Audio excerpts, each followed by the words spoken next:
Thanks for staying with us. We are faced daily with news of people close and dear to us passing away. Both the traditional and social media make sure that this information is brought even closer to us. Reason?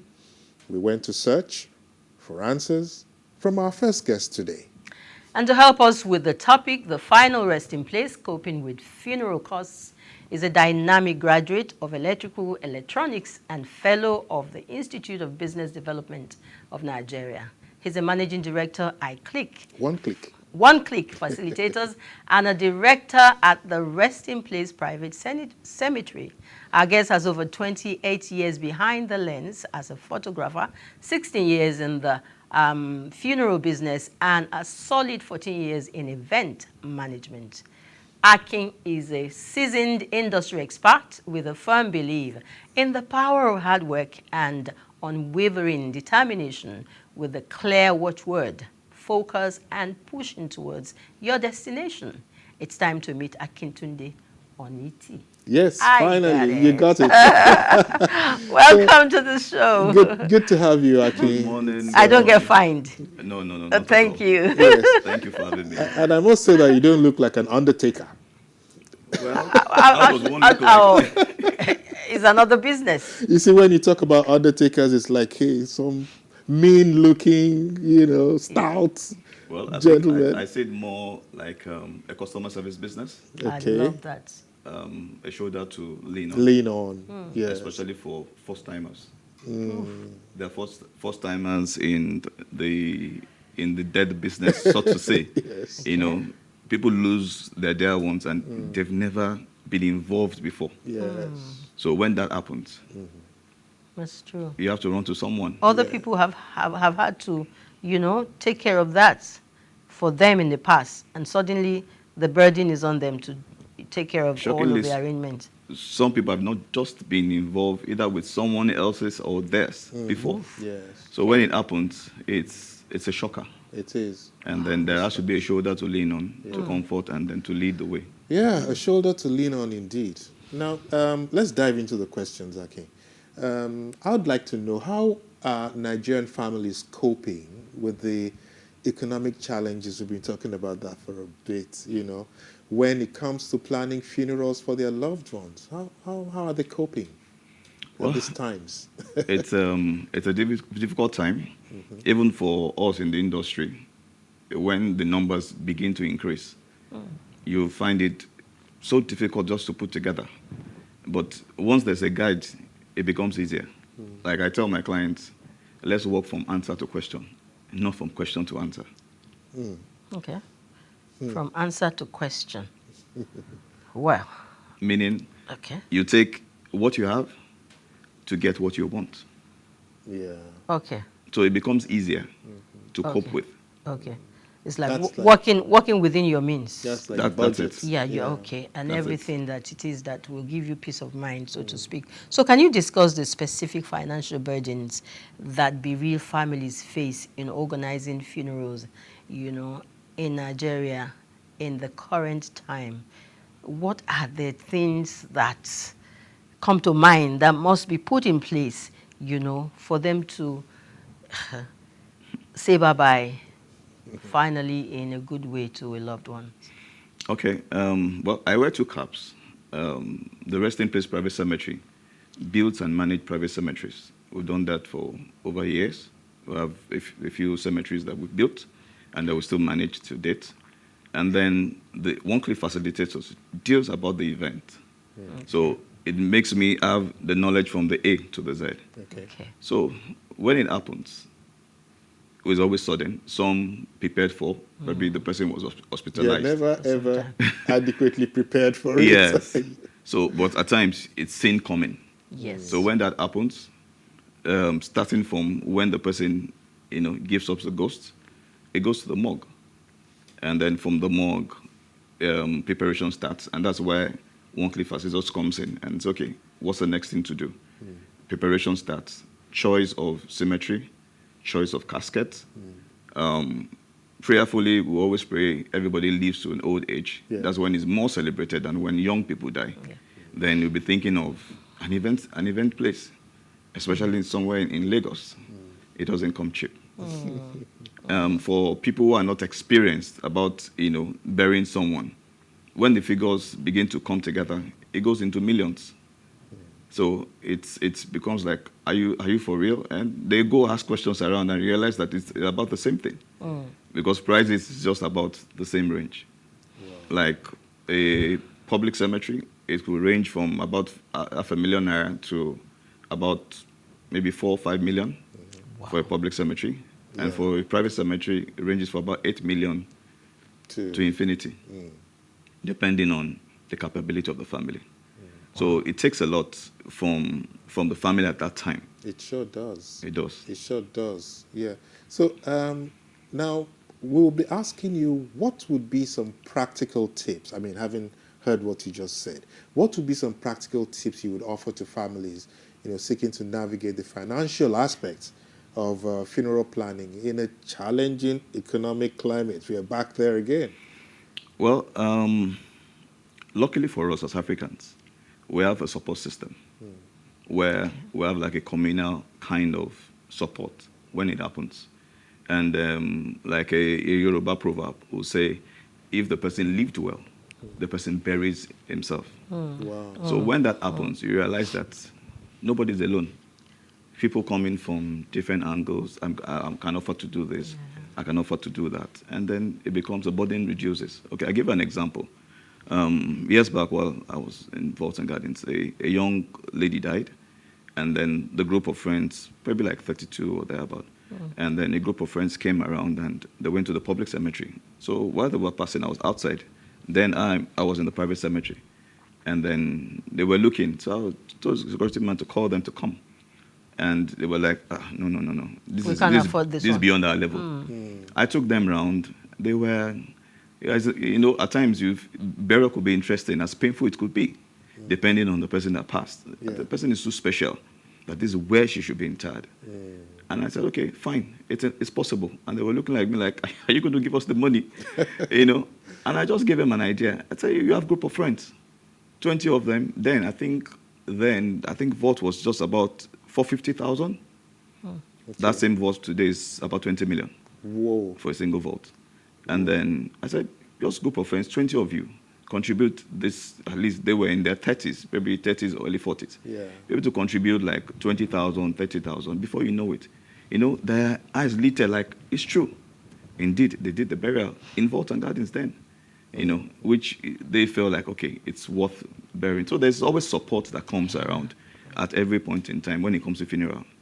In fact, the social media era really has helped a lot, because I have had to be involved in, in a group that helped a friend, towards the burial of his father.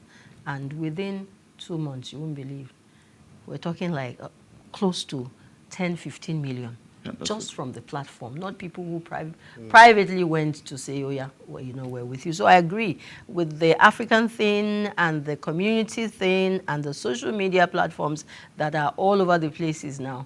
I think the financial aspect of burden is a bit reduced on the individual. So in what ways do you see the bereaved families adjusting, their expectations or traditions to accommodate, I paused when I say traditions, to accommodate the economic realities of organizing a funeral, especially if the person is elderly and he has to be taken to his village to be buried. The expectations of the people back at home is like, okay, now we have caught them.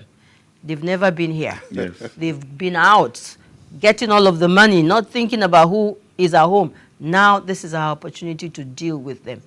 And they bring all the traditions and all the customs and everything, to be able to rip people off. How do you deal with this when you're helping your clients? It's an heartbreaking scenario anytime I get into that space. Because my belief is somebody just passed, no matter how old. Okay, over the period of my experience, I think the youngest I buried was just a 2 weeks fetus, and then the oldest probably about 103.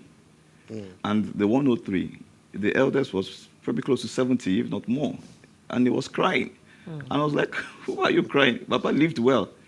He said he didn't give them notice. Like that age, he could have been sick a little bit, and Yeah, then they would the have man an just idea. slept and didn't I wake up. didn't There wake. was no sign he was not ill.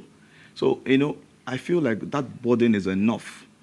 But the traditions, to me, personally, doesn't really help.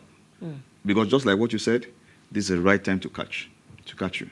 It The, happened to me. the cost of even bringing the corpse from here Yes. to the village, it's a lot. Then the demand for this was not paid. So when it comes to that, the family takes care of it. We could just give them the support and said, okay, give them a bit. Some will insist that you will not bury. At times you have to just change it for them, so to say. Like, you have to make this thing happen. And then they feel like that's the opportunity. And it's totally wrong. Totally wrong. Well, okay, we've painted that picture, which nobody likes, where they're kind of like getting a pound of flesh, maybe. Sort of. But there must be something that communities do positively towards assisting bereaved families, to cope with financial strain when funerals come up in Nigeria. Do you have any such examples? It's not all bad, is it? Well, but depending from the part Where of the you come country, from, yeah. where you come from. Okay, my dad passed on about 9 years ago, and then he was ill for a few weeks, about 2 months thereabout, and it was my place in Lagos. And at that time, he called myself, my mom, and then he has a business partner, Mr. Tuji Thomas, is late too, as well.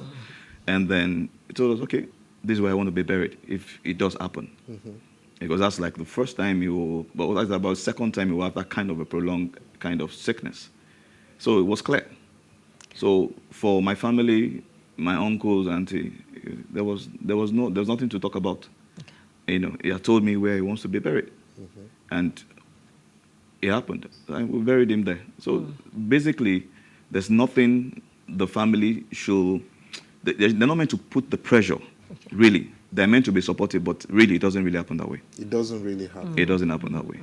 I feel what you just said, because this can be the time to divide family members, uncles, aunties, and all of that, especially if there are no clear-cut instructions concerning where, the dead wants to be buried. Because the uncles and all of that, especially if the man is elderly and prominent, they would always insist that, the corpse is taken home. And when the children said, no, our father said, this is it, we should, it's usually a problem, and sometimes there's a lot of issues in the family. Do you step into such matters, really? Are you able to help, stabilize families at times like this when there's disagreement in the final place for rest? Very well. Okay, I'm consulting for a funeral that's going to happen probably, I think, in May in Ogun State.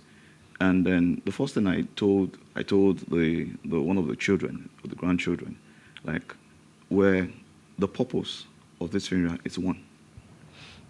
Ideas differ, but the purpose is to give Mama the final respect. There's where to bury already, that's clear. Every other thing is secondary. I've seen families break into pieces just because of one day event. It's going to go. Okay. You understand? It's going to go. And then you see grown, matured people, and why are you quarreling? So at times we'll come in, and then we're the middle person, and say, look, this is the purpose. Okay, what do you want? What do you want? And then you met together. Okay. Which also probably my own personal, traits that, okay, I can be able to manage, quarrels and situations pretty well. Okay. And then before you know it, everybody comes to the round table and see the light. That we're here for just one single purpose, Yes. to give someone a befitting burial. So that should not cause a fight. John, before you step in, finances, payments for the services, for your service, Yes. for this, your payments, let me use that word, is it flexible? Is it a one-time full payment, or do you give room for? It's flexible, but it has to happen before the funeral. Everything has to be. Everything has to happen before the funeral. Okay. Why? It's like you're traveling, and then you see an accident on the way, very bad. And like for me, I'm a fast mover. and let's assume I'm going at 140 kilometer per hour, 120 kilometer per hour, and then you slow down. You slow down for the next 5 minutes. You'll be going at probably 60 and be thinking about what you just saw. But after 5 minutes, you're off again. You start overspeeding again. So when it happens, people feel, and then they take emotional decisions at times and all the rest. So for me, it has to be done before, because once we pass that stage, it would be difficult for you to... It might end up as a bad debt. Okay, all right. that most cemeteries that, okay, let me just put a bit of emotion into it. You know, it doesn't happen that way again. Okay. Okay, well, as personal as we have, looked at some of these issues, it's more like providing emotional support. Exactly. Let's even turn our attention to establishments, non-governmental, government itself. What role do you think they've played in helping out with this situation? And I'll tell you why. I've been to some of the cemeteries in town. I mean, I've lost a couple of people in the last 2 to 3 years. I've been to certain cemeteries where even taking a decision to put your loved one there is a problem.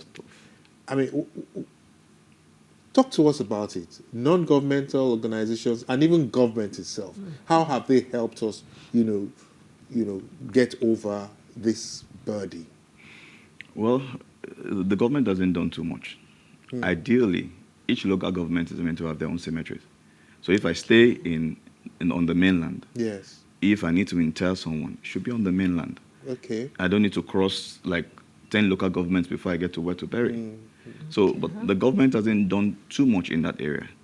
In terms of the public cemeteries, maintaining them, it's the government's responsibility. Just like you said, there's some you feel so terrible. You feel terrible. You understand? But the ones that are better off, they're costly. Yes. You know, it's a good soup, and it's money that makes it run. It's just like the advent of private schools compared to public schools. They give value, but the parents pay for it. Yeah. So that's why the private sector, the private cemetery, have taken over.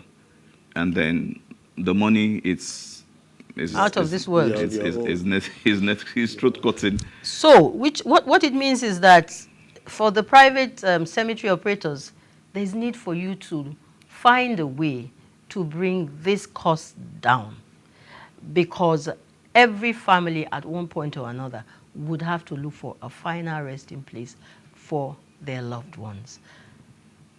So, what are the advantages? Now, you said one graveyard or something. You used the word earlier on. One vault. Is it for life? Because you go to some of the private cemeteries and you see a lot of them have been opened up while you're in the process of taking a new person in there. You see so many of them have been opened up, and it obviously means that someone was here before and the place is available for the next person. For the private cemetery owners, operators, is the vault permanent? Is it owned by the family permanently? Yes, it is. For life? For life. Well, the land itself has a lease. Okay. Even from the government. It has a lease of 99 years. But for the African, especially Nigerian, we don't really do recycling of cemeteries. I'll give an example. Like Ghana now, they are under, in their law, they could recycle a cemetery every 25 years. Oh. Okay. Which is not applicable. It's not in our laws.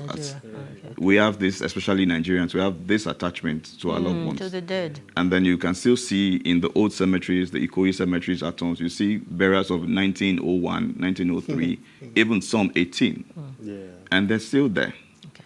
So the role now comes to the family, being able to step in and do what they call like a vault maintenance. That's what the private sector does by themselves, and that's why it's a bit more expensive. Okay. But for the public ones, that's not there. I have a few clients that do like vault maintenance for over the years, and then the vaults are there. If there's a crack, you could fix it immediately, do it up in your report, and it's done. Okay. Okay. They always say that some people, It's a full-scale business. when you see some bereaved people crying during funerals, it's not really so much about the person who has passed, but about the costs that you're having to bear, right? And it points at sometimes excesses, maybe in our societal norms.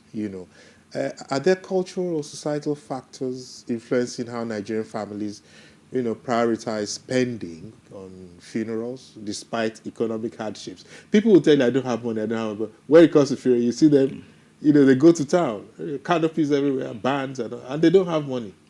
It's just like Lagos. Every day of Lagos, there's a party going on. Whether there's money or there's no money.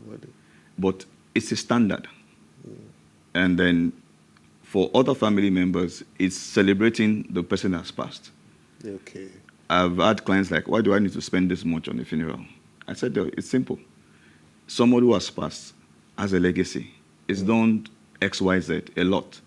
There has to be a place where it's interred that generations coming after.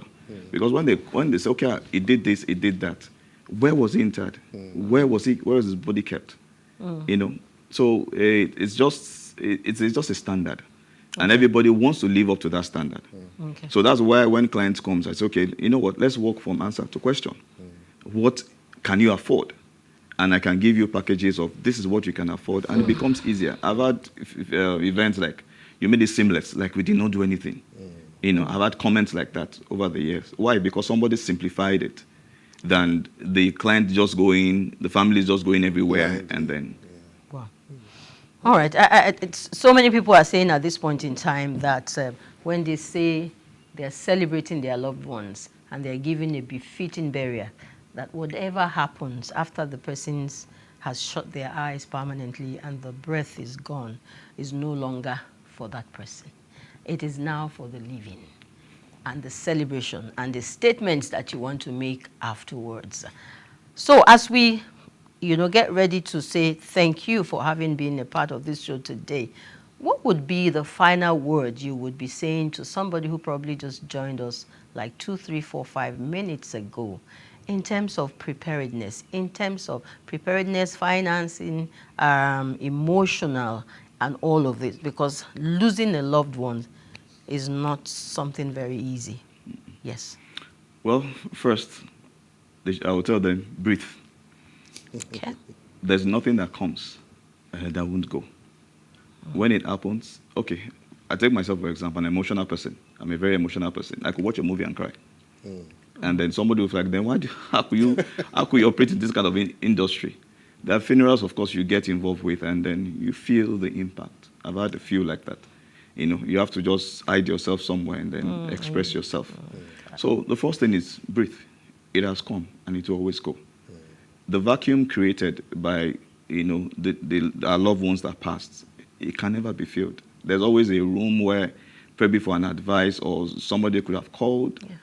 Like my late mom now will call like every other morning or call on the first of every month. No, that's not it's not a vacuum that anybody can physically feel. So just breathe. It has come, and it will go. It will go. Sober reflections there. Thank you. Wow. But in fact, the truth is that it's the reality of life.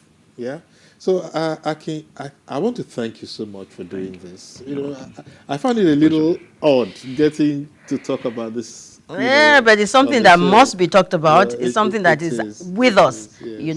God Almighty has made it in such a way. When a young person, a baby is born, is a lot of celebration. And, you begin to count down from the day the baby cries and is here in the world. All right, hard pill it is to swallow.